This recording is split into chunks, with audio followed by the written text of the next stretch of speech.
Hello, everyone, and welcome to the 10th episode of our Yes, I'm a Closer podcast. We appreciate you tuning in.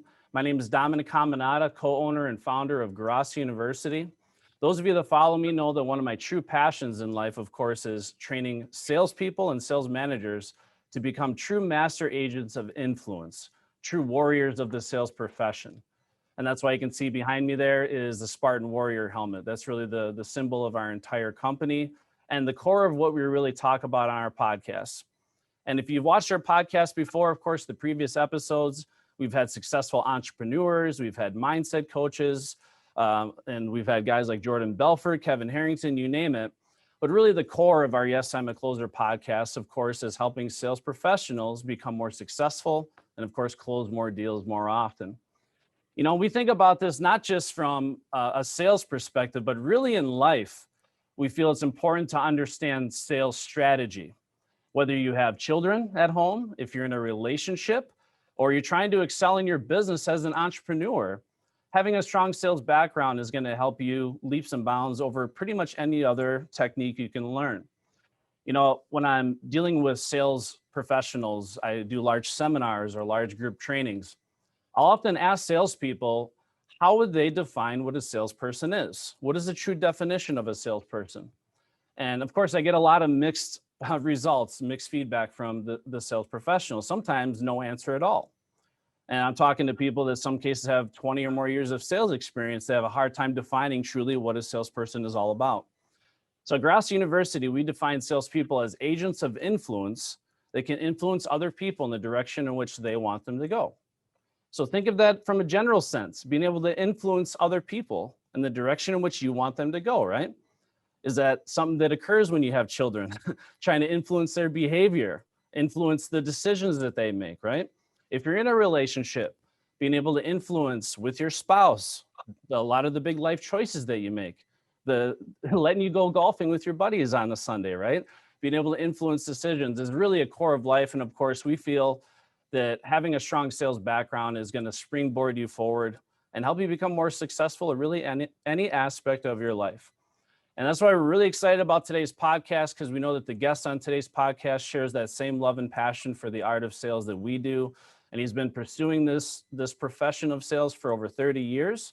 And as a result, has become one of the most decorated sales trainers and sales professionals in the business.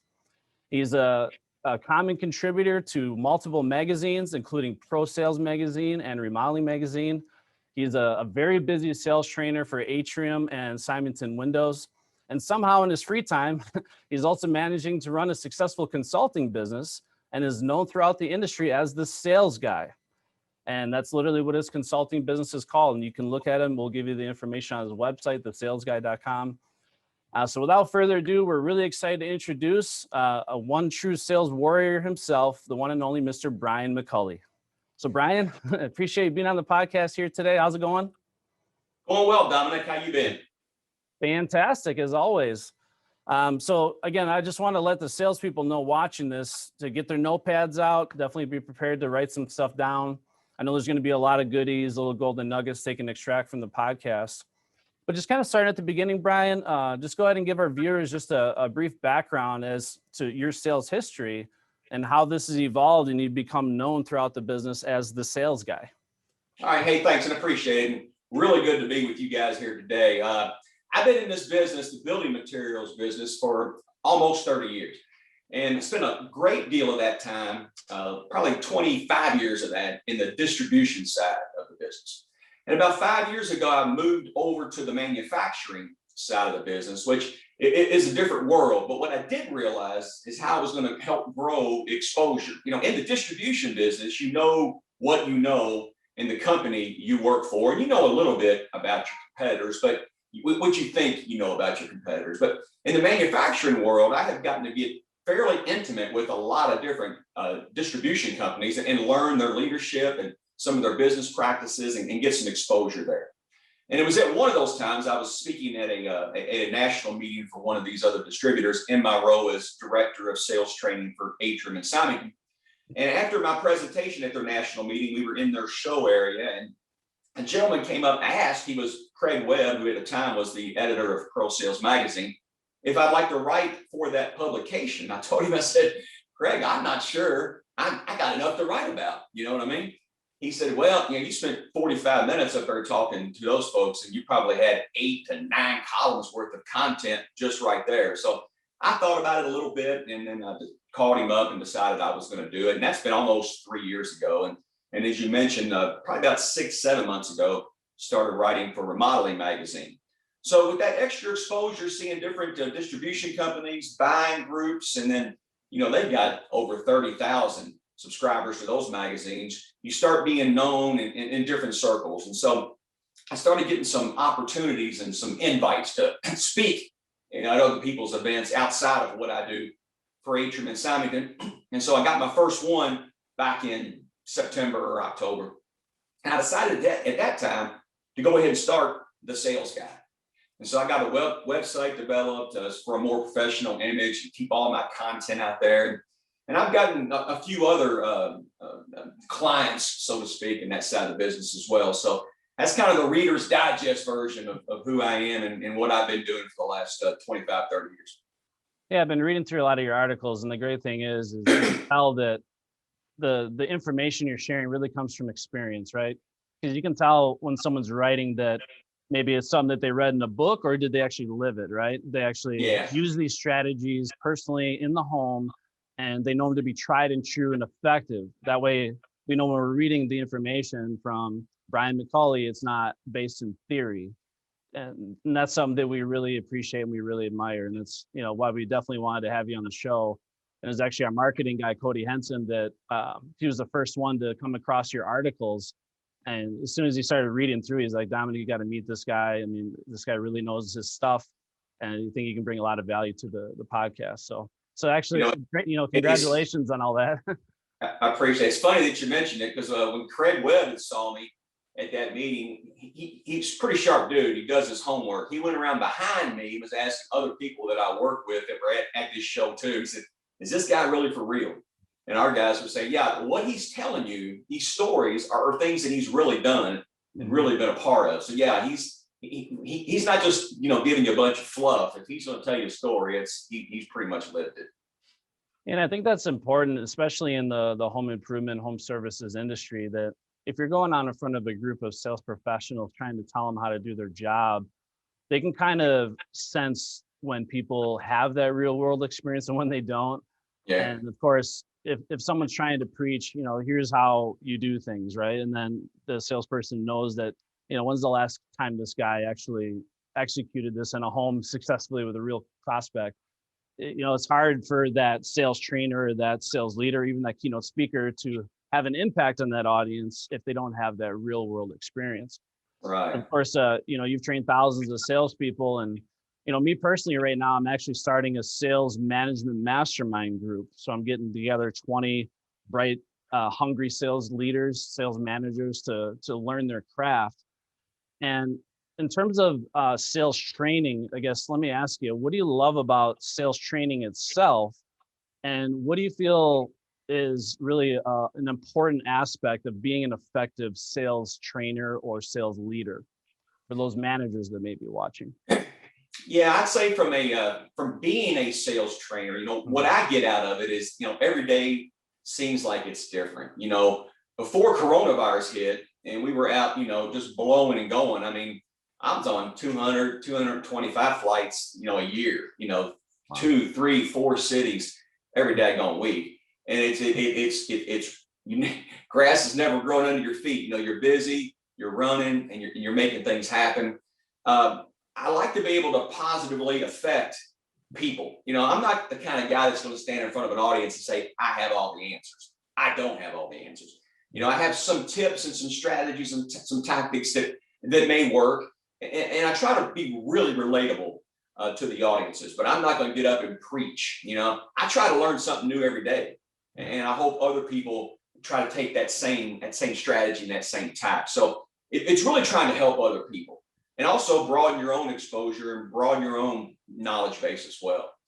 Yep. One of the things that I don't think people really appreciate from a training perspective is the amount of preparation and planning that has to go in to these talks, to these events, to these meetings. And I think you can take that same lesson forward, even if you're managing salespeople.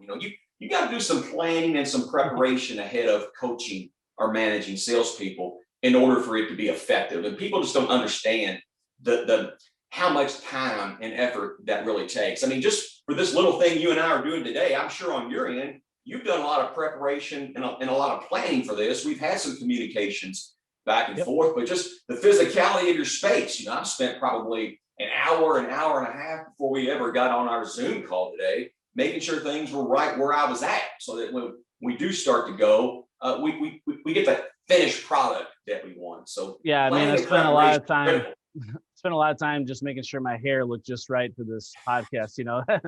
Make sure. But you brought up a lot of very important points, and this is why a lot of times the top salesperson isn't always the best sales trainer, because you can't be a selfish, egotistical, self-centered person and be an effective leader. You got to be more selfless and have that humility that you described, where you can go out in front of the group and be like, I understand the game. I'm an effective coach, but I don't have all the answers. I don't pretend to know everything about everything. I want to learn just as much from coaching you or speaking to this group as I teach to you as well. It's a two-way street. And when you you hit the nail on the head with this being the right profession for you, is when you really you never lose that craving for more knowledge and being able to help people succeed. When I was a sales trainer full-time at the home improvement company I worked for, one of my most favorite things in life, I'd be smiling ear to ear, is when I get a sales rep that's green coming in. He doesn't have two pennies to rub together, and you give him this gift of this sales training, and you pour your heart and soul into it, right? Leave it all on the table, and then you watch that individual go out and make multiple six-figure income and change their life overnight, just like that. Yeah. And that's what you have to appreciate. Now, obviously, it's not like we don't like money. Obviously, we like making money, but really the most fulfilling part of being an effective leader and sales trainer, it has to be that desire to help people and just the love of the game. And of course, watching people grow and succeed and learning every day, right? Yeah. Yeah, you brought up some really good points there. Now, of course, our podcast here is called the Yes, I'm a Closer podcast. So we're really big on closing sales and being a more effective sales professional. And our step selling methodology that we train on, we call it a velvet hammer. And we call it a velvet hammer because, again, our mindset when we enter the house is we want to earn the business while we're there, right, on the one sit. However, we don't want to ever come off high pressure, right? We don't want to telegraph our punches or have the homeowner feel like they're being hit. We call it the velvet hammer. But it is a one sit close system. And our methodology always errs on the side of strike while the iron's hot, right? Trying to earn their business while we're there. Now we understand there's more complex products that exist where you have to two-stage it or sometimes even three-stage it. But more often than not, in the window and bath game or even siding and roofing, we always err on the side of that one sit close. So I'm just curious, obviously you're a very decorated sales trainer, you've been in the industry for a while. What is your opinion on the one sit close or one call close philosophy? And I guess, why do you feel that companies could benefit adopting the right one sit close system? Yeah, I think you're 100% right in that you got to strike while the iron's hot. And I believe anytime you find yourself in a sales encounter as a salesperson, the one thing you always need to do is ask for that business every single time. And not every salesperson does. And in that avenue, I wholeheartedly agree with the one sit close kind of philosophy, and that we need to ask for the order every single time.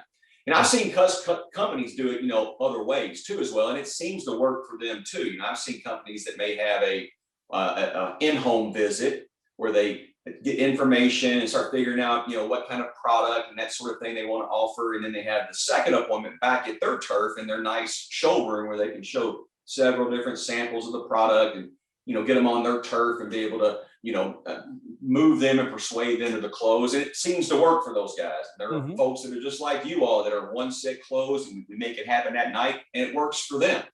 I'd say whatever works for you and keep doing what works for you. You know what I mean? But the one thing that I love about the one set close is it forces you or encourages or persuades you as a salesperson to be in the habit of asking for that business every single time. And I can't tell you how many times I've seen salespeople walk away from opportunities and not really ask for the order. Yeah, it's crazy because, they say the studies show that salespeople don't even handle one objection before they pack up and leave, or don't even ask for the order one time on average, right? And I always preach that as an advantage, right? Because that tells you that there's really not a lot of competition for a true well-trained sales professional, right? And it all ties back into fear, right? A lot of salespeople, one of the things that all human beings fear is, of course, being rejected. And a lot of times psychologically, they classify objections as being rejected, when really they're two totally different things, right? Really being rejected is something that you'll experience if you're prospecting, canvassing, interrupting people, you get doors slammed in your face, people swearing at you. Objections, of course, are just like Jordan Belfort says, smoke screens for uncertainty or stalls or sometimes even reflexes. But that fear of being rejected a lot of times prevents people from even asking for the order one time. And we kind of joke around about it. We say we figured out a way that you can be in sales and you never have to deal with objections or rejection ever again. All you have to do is never again ask for anything ever. And on top of that, probably don't associate yourself with any human interaction as long as you live. Then you'll never have to deal with objections ever again. But in the world of sales, we always use the analogy, a sales rep that's afraid to ask for the business and go for the no is like a firefighter that is afraid of fighting fires. It's like, so you got to be able to overcome that fear. And I think a lot of that comes from proper preparation, drilling, rehearsing, develop that obstacle immunity and having the right system so you don't have to think, right? Because there's a lot of emotions that we're battling that prevent us from doing that too. And I had a sales guy tell me one time, he said, Brian, things have to get a little uncomfortable in that home, in that selling situation in order to get to yes. It's not just some, rose colored glasses we're looking through and streets paved with gold and it's easy to do. He said, a lot of times it's got to get a little uncomfortable to get from a no to get to a yes. And who's comfortable with that uncomfortableness? Yeah, exactly. And that's why it's tough a lot of times for salespeople, because it's not just asking for the business. You got to be confident and assertive when you ask as well. You can't be timid or beat around the bush, right? So you got to be able to go ahead first into it. And it just comes with practice and repetition and really drilling that into your head over and over, develop that obstacle immunity. So you can do that with confidence. But it was crazy. There's a lot of studies on that. That one element right there, those of you sales professionals watching, just simply going from a timid, more beat around the bush type of approach where you're not so confidently asking for the business to confidently and assertively, being assumptive with the ask, that right there can double your closing percentage because the customer, people respond in kind.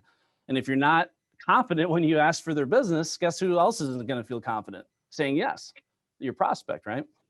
So, I mean, just that topic alone is like a whole podcast in itself, right?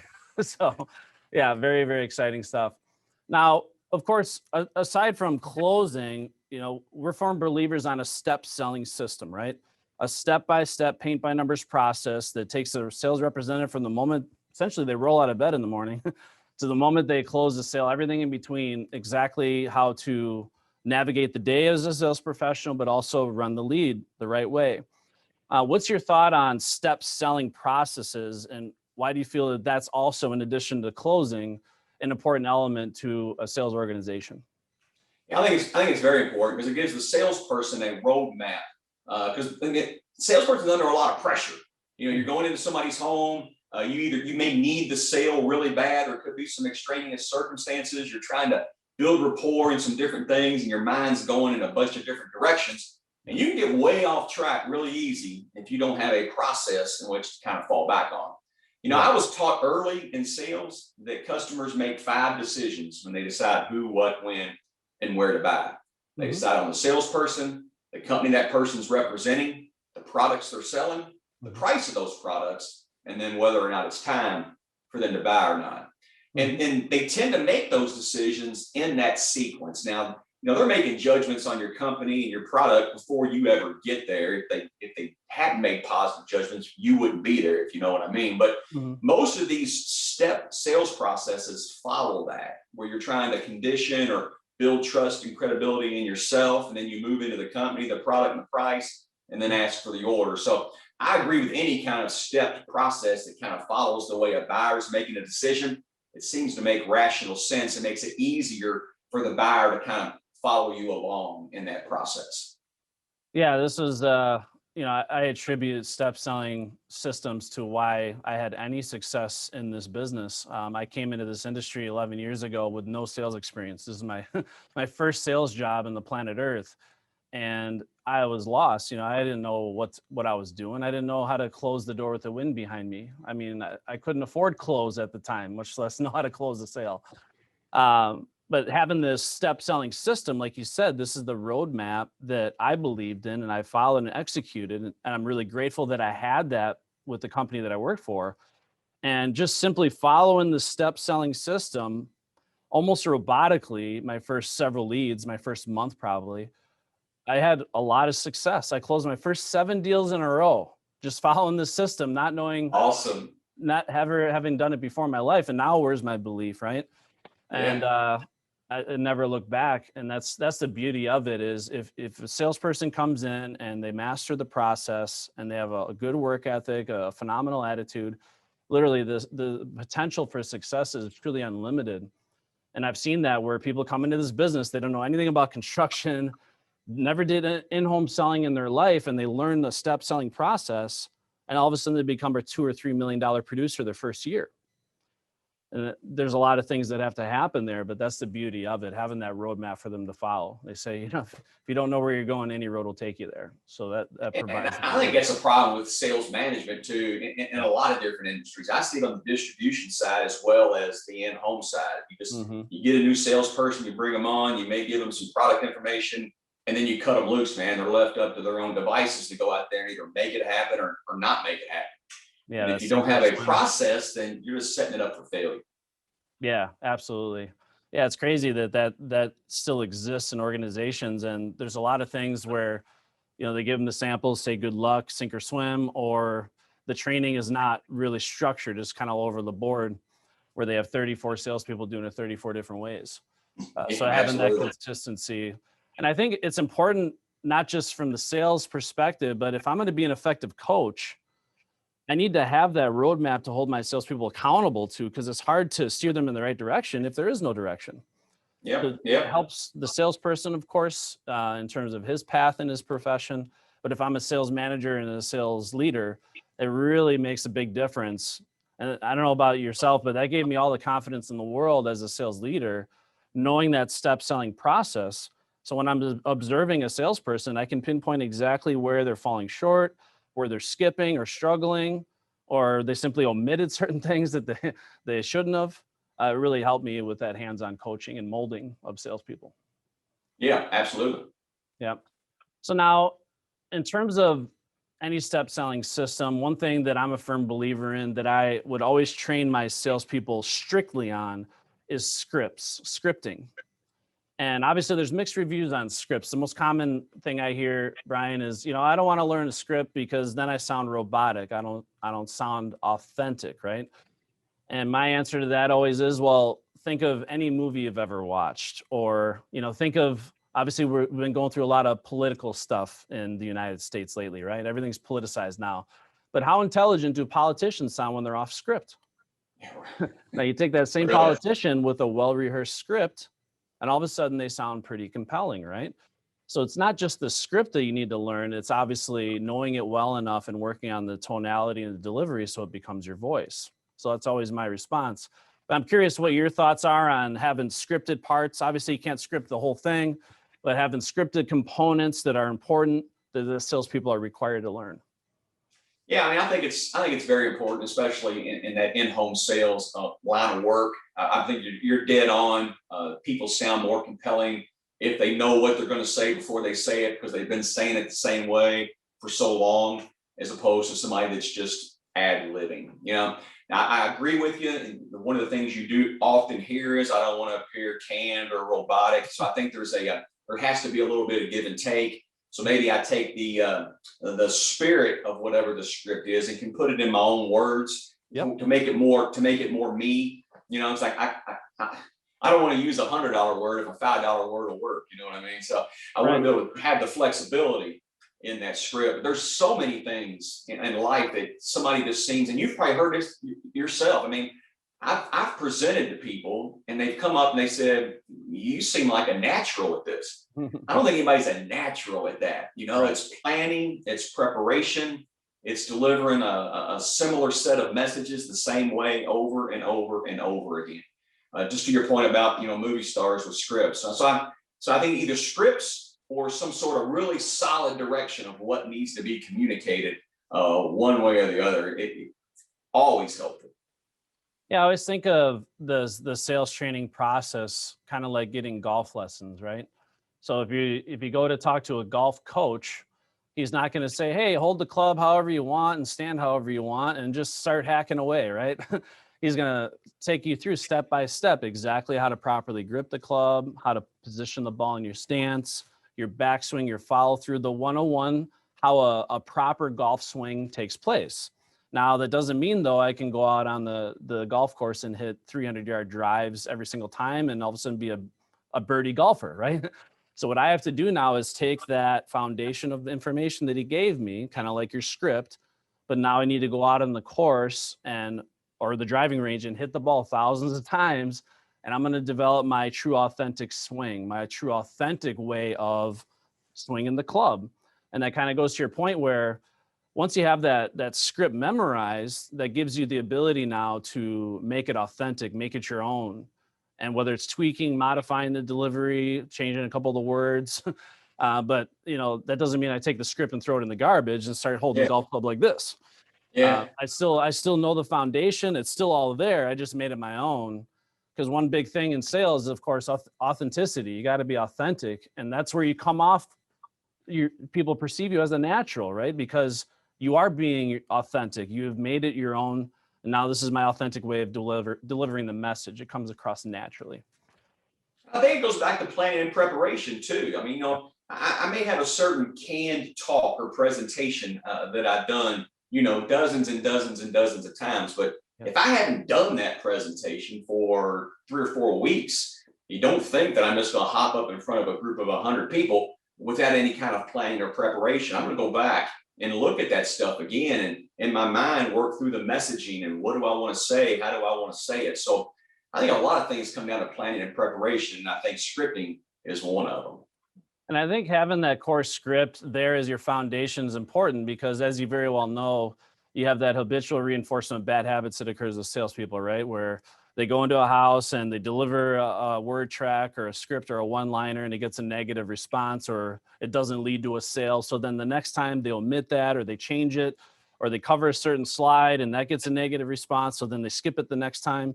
And then weeks and months of that, all of a sudden, 3 months later, they're so far off script and so far in left field, they got to have that foundation they can come back to, be like, okay, let's go back to where I started. So I'm not so far off script that I don't even know where to go anymore, right? Yeah. Yeah. Yeah, it helps with that. I kind of refer to it kind of like lane assist, right? It's just like your car. It's like you drift off your lane, it steers you right back. So having that lane assist, that direction to go at all times, it helps for a long-term career in the business for sure. Exactly. Yep. You're right. Now, talking about some of your articles, I refer to one of your articles. You talked about sending unintended messages in a sales encounter, right? And salespeople need to be cognizant of the unintended messages that they are sending to the prospect.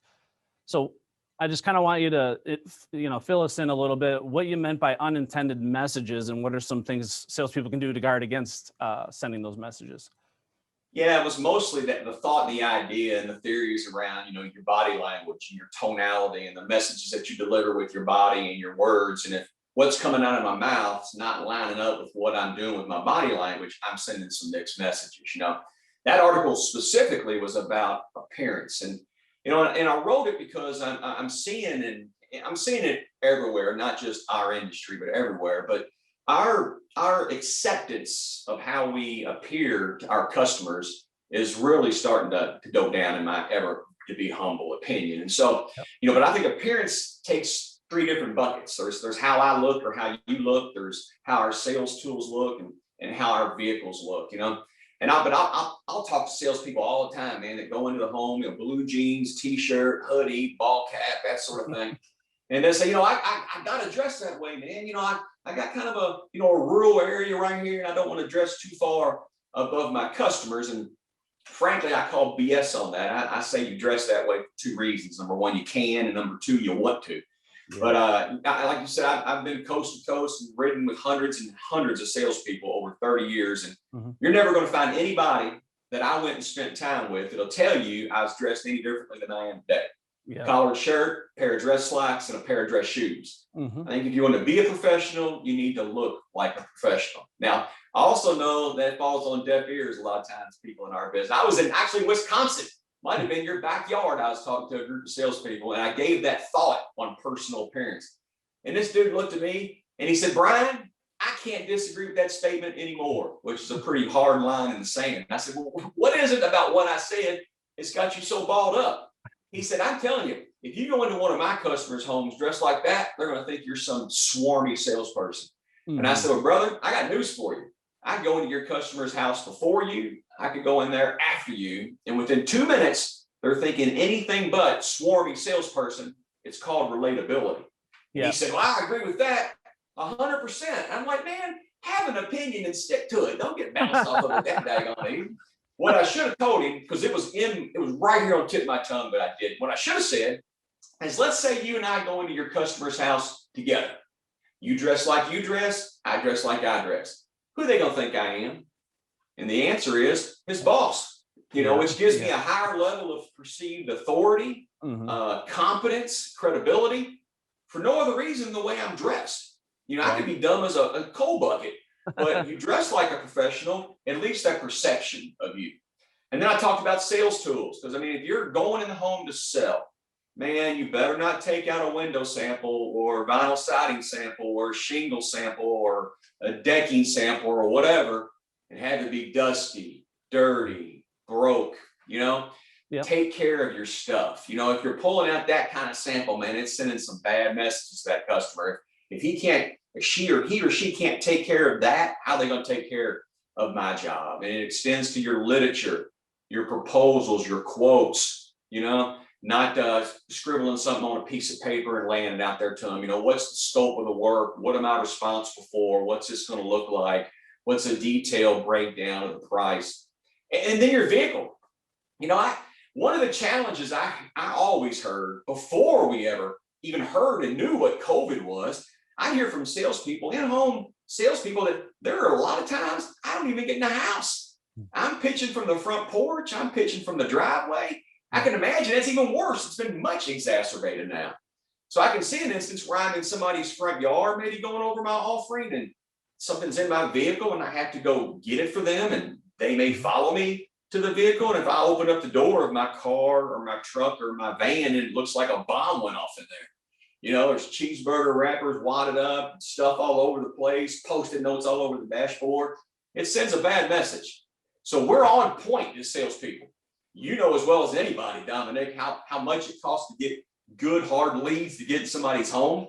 If you're not on point when you hit that door, and that's a tough spot to be in. So make sure from an appearance standpoint, you're sending the messages that you want to send, because you control that. Nobody else does. You control that. Yeah, there's so many great points. And that's why I love that article. This is something that I was always very fanatical about as a sales trainer, sales manager. And I would do mandatory sample checks with my salesperson every other week, where they had to bring their soft packs into the sales meetings, and we'd make sure that everything's clean, tidy, and organized. And one thing I trained my salespeople to do is every window presentation, don't just tell them the window tilts in for cleaning. Actually clean the dang window. Actually show them, let them experience it, have them clean it. It's two things. One, it keeps your window looking pretty, but it gives them that, they're role playing in their mind with it, that how amazing it's going to be owning their windows. And then, you go on ride-alongs with a salesperson, and you see that you got to move the pile of trash off to the side so you can even sit down in the car with them. I always say my salesperson's vehicles, it's not that they were so clean you could eat off the floors, it's because they're so dirty you could literally eat off the floors, like an all-you-can-eat buffet sitting there. So cleaning their vehicles out, because being clean and organized is a lifestyle. It's not something you just turn on or off. And of course, clothing, right? They say up to 90% of their first impression on you is based on how you're dressed.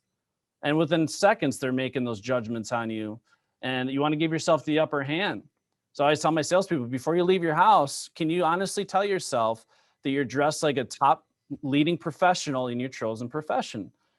Is the way you're dressed going to help project and give the perception of the level of quality and the level of professionalism that I want my customers to believe? And when I go on ride-alongs, it always amazed me. You get in the car and you could tell that the salesperson wore that same shirt for the last 3 weeks, probably didn't even wash it. You could smell from 5 feet off. It's like, oh my God, when's the last time you washed that shirt? And it's all those little unintended messages. And it's amazing how much of an impact that makes. But especially if you're a sales leader, sales manager, I would highly encourage in your governing document for your sales team, your policy and procedure, have a structured dress code, a requirement. Now you have to go crazy. You don't have to require a 3-piece suit, but like you said, a nice collared shirt, company logo branding, a nice pair of slacks, dress pants, nice clean shoes, because all that's going to do is going to help your salespeople give that perception of value, quality, professionalism, service a lot easier. There's so many important points about that. And then another point to that, from a sales leader or a business owner prospect, you got to live that too. Yeah. I mean, don't tell your salespeople to have their cars all neat and shiny and clean if yours isn't. Don't tell them the importance of all this appearance if they walk into your all showroom, and although on the front side of the showroom looks pretty good, you walk back in the back in the offices and everything's a mess. You know what I mean? So if you're going to preach it, you got to kind of live it too. And if they sense that from a cultural perspective, easier for them to adopt and grab. Yeah, and that's a very important point you just brought up there. Is really anything I'm trying to get my sales team to do, I need to emulate that myself. Mastery of the sales process, understanding of it, being able to go into the house and execute it the right way. Dress attire, all that stuff, even health and wellness. It was crazy. While I was a sales trainer, I did a few bodybuilding competitions. And obviously it takes a lot of discipline and you have to really be strict. And it was always funny to me that while I was losing weight for these competitions, I noticed like half my sales team miraculously would all of a sudden be working out more and being in better shape. But that's the power that you have as that leader. They're going to look up to you, not just for sales coaching, but guidance on how to live a better lifestyle, and of course be more organized and all those things that you're talking about. Very, very important. Yeah, absolutely. Of course, one thing that we hear a lot in sales, one of the most important weapons of influence we have in sales, of course, is asking questions. And at Gross University, we always say that questions are the answers and selling is not telling. And Rick Gross he's told me, he's like, Dominic, telling is really arguing. And when you tell the customer something, it's an opinion, they could choose not to agree with it, right? However, if I know how to properly organize and orchestrate my questioning and practice true deep listening in such a way where I can get them to tell me things and open up to me, all of a sudden that becomes a fact that's part of their belief system. And you always look at prospects like icebergs, right? Really 80% of what you need to get to the root of is beneath the surface. And you're never going to get that information without knowing how to ask the right questions.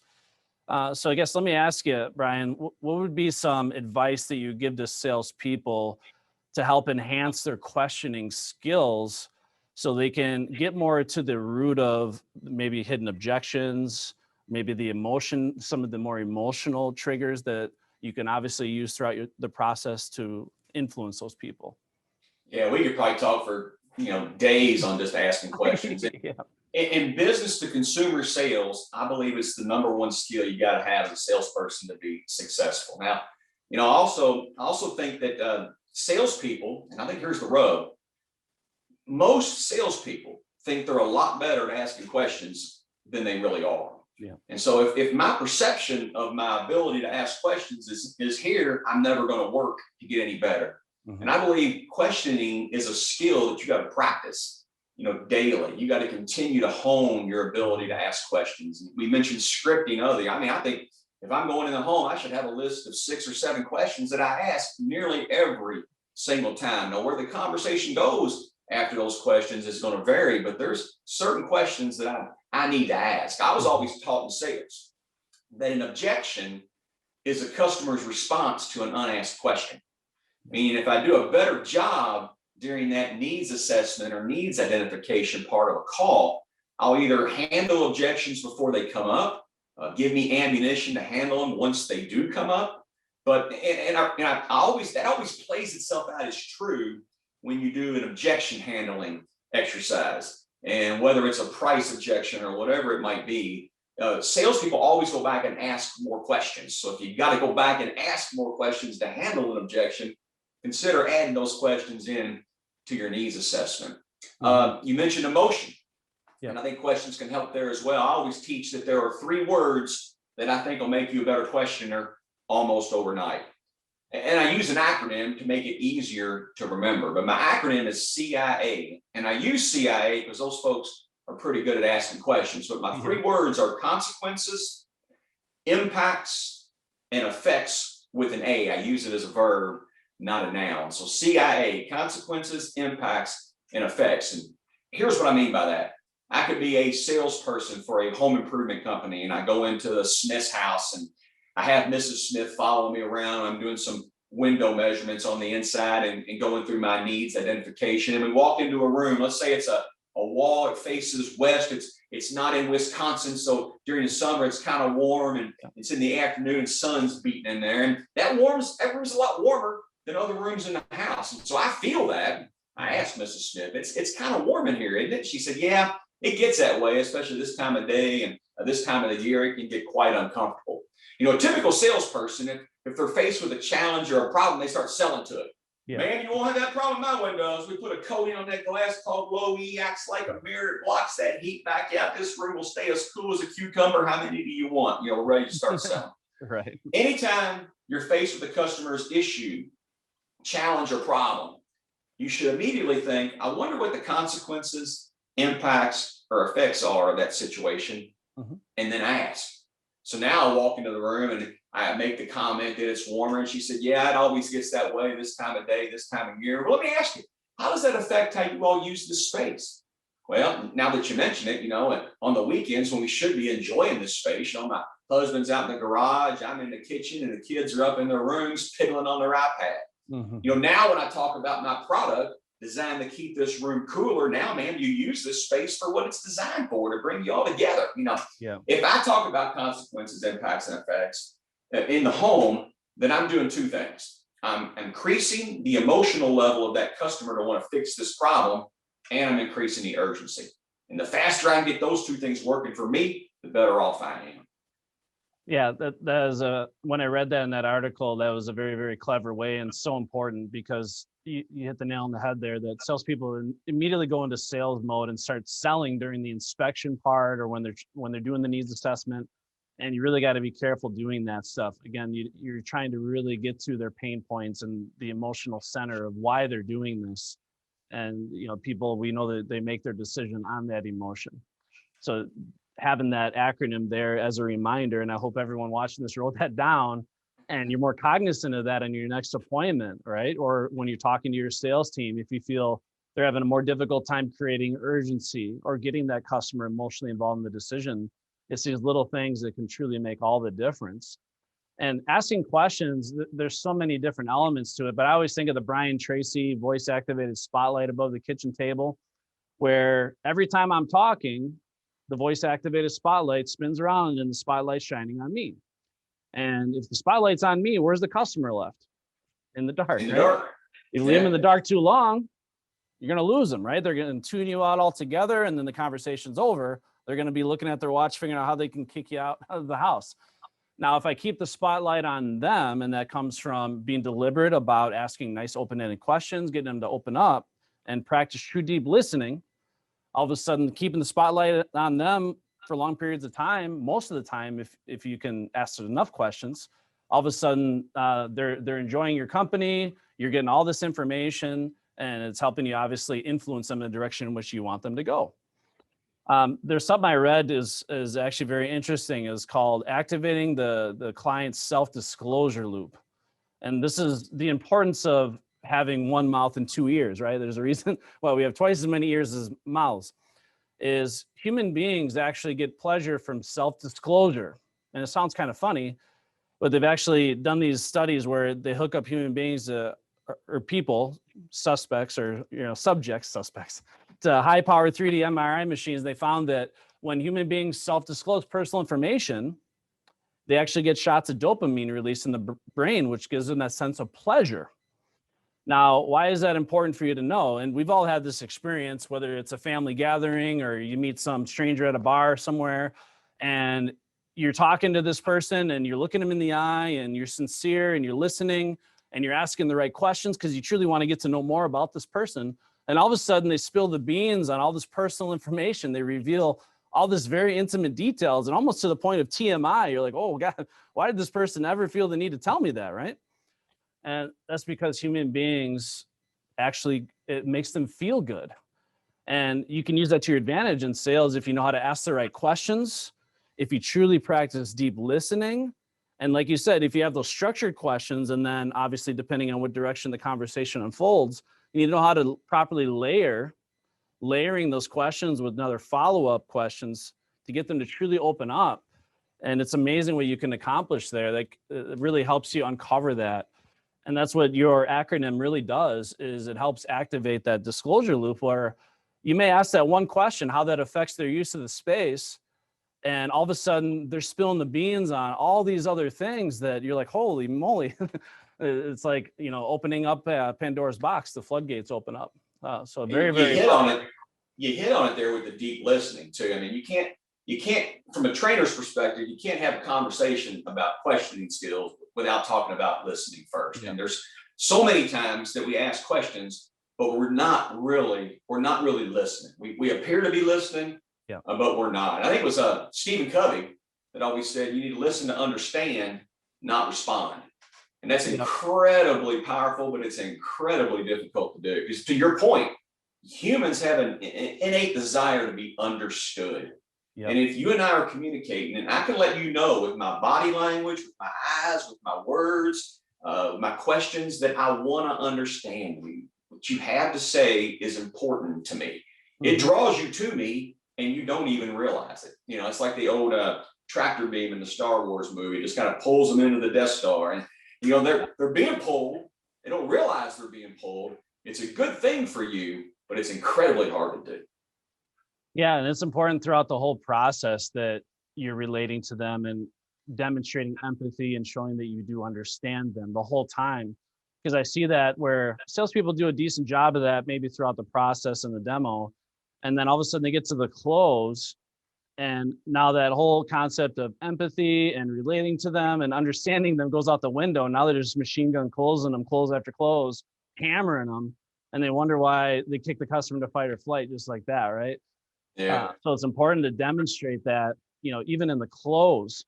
For example, one thing I'll train salespeople to do, they'll get the objection right away. They'll deliver price, get the objection. We got to think about it. And I've seen some salespeople at that point say, what do you mean you got to think about it? You said this is what you wanted. And all of a sudden they're arguing with the prospect right away, right? And that's really what they're preparing for. So if you can kind of paint a new pattern, disrupt that whole, because they're bracing for that argument, paint a new pattern and relate to them as a human being, it draws them in like gravity, as you just described. So the way I would respond is, hey, I completely understand with an investment like this, it makes sense to think about it. That just means you're an intelligent consumer. I'm the same way. All of a sudden I relate to them and they're like, holy cow, this guy gets it. He understands. And that pulls them in. A lot of salespeople are afraid to do things like that because they feel, well, if I relate to them or show that I understand them in the close, that's going to, push them away. It actually does the opposite. Yeah, absolutely. And it, keeps building that trust, right? That's really what it's all about, is we want to keep building upon that trust. Which kind of takes me to another topic that I wanted to talk to you about, because I talk to a lot of people about the difference between trust and likability. Trust and likability. Now, it goes without saying, we know that we want the customer to like you and trust you. Right?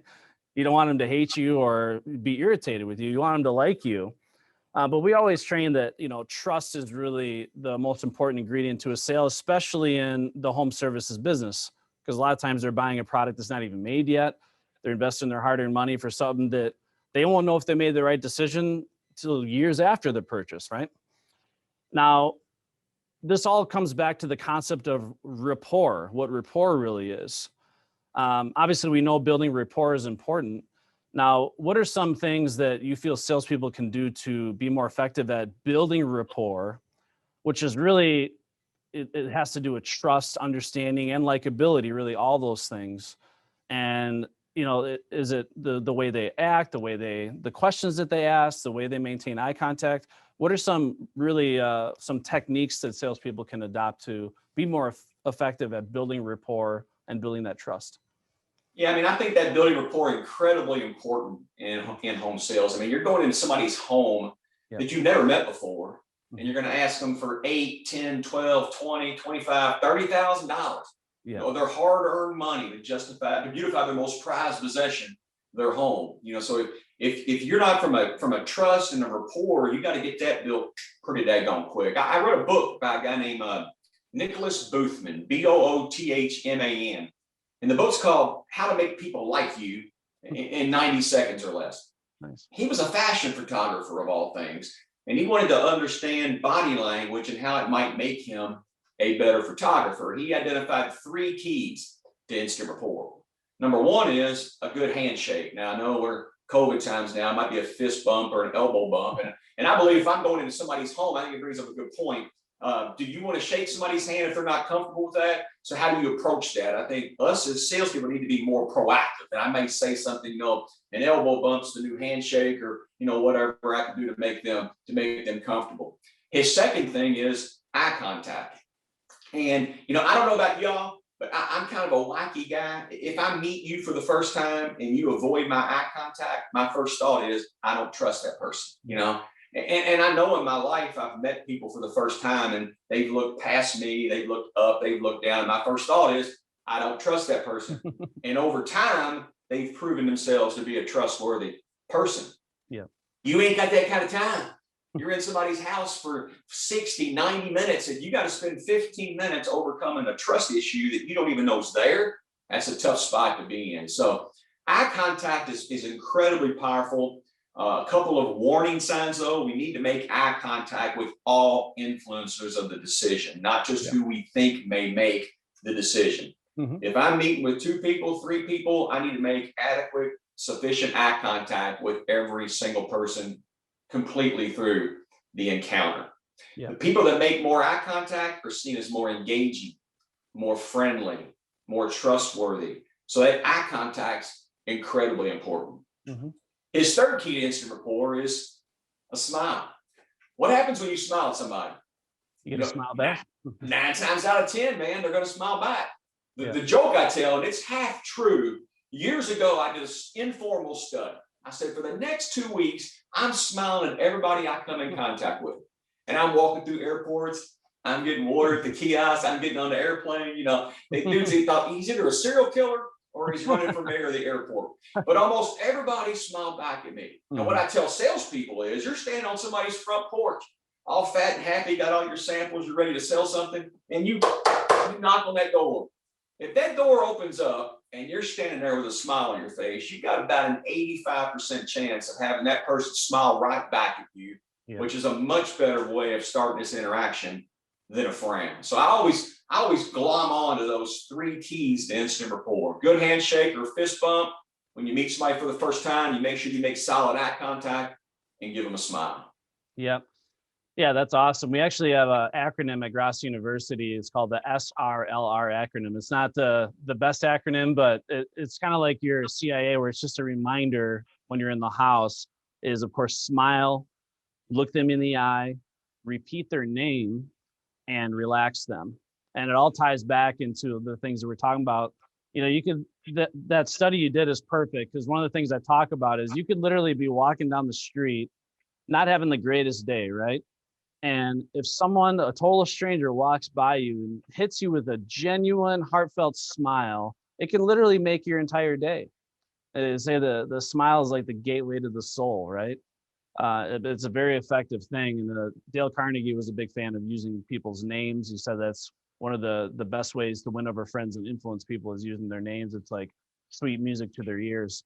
But then eye contact is so important. Obviously, maintaining that, and that was a struggle because I did a lot of virtual selling when COVID first hit. Talking to people through their iPads or their cell phone, and obviously, I'm used to looking at you in the face. Now, when I'm looking at you in the face, I'm not actually looking you in the eye in the camera. So I'm trying to like study your facial expressions and your nonverbal communication while looking here. It's just wild, but it's so important because I do a lot of virtual trainings, which I'm sure you're involved in as well. And while you're doing those virtual trainings, you got to be staring at that little camera there.